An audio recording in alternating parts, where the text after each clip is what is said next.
I just remember when I first started practicing, my mind was wild.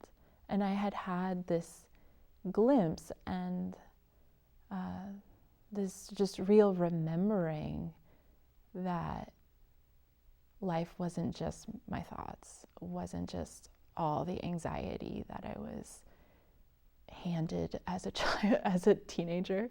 I don't know where it came from, but I believed it, and I was controlled by it, and totally controlled by my mind.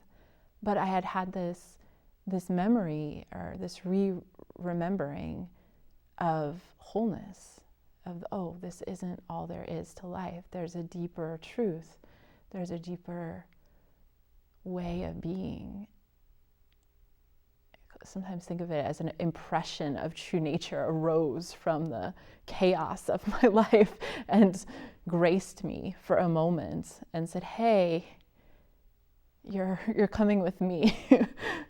And I think we all have these impressions. We have this impression that, oh, right, I actually am composed of clarity and compassion. That is my true nature. Or presence, this opening into presence. And they come to us all the time, but it's the moment that we actually recognize it.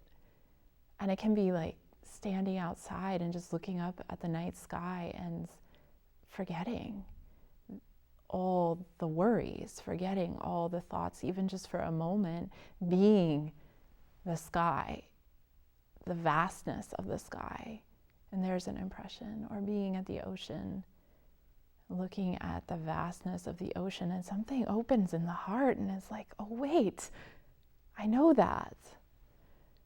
It's interesting, as I've been living at the monastery and interacting with people who come through, almost everyone who comes through has a story. And sometimes it's a memory from childhood. There was this woman who was living here who just remembered sitting in the back of her car as her parents were driving, often arguing, and she discovered her breath.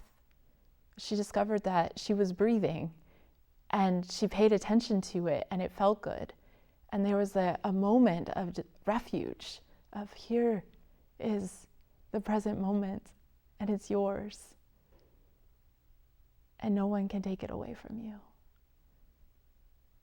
And there's another woman that told me she used to be really interested in who her name referred to. So she would repeat her name over and over again as a child.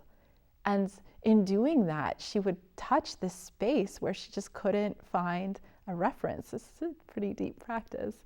But she would just say her name over and over again, Kisei, Kisei, Kisei.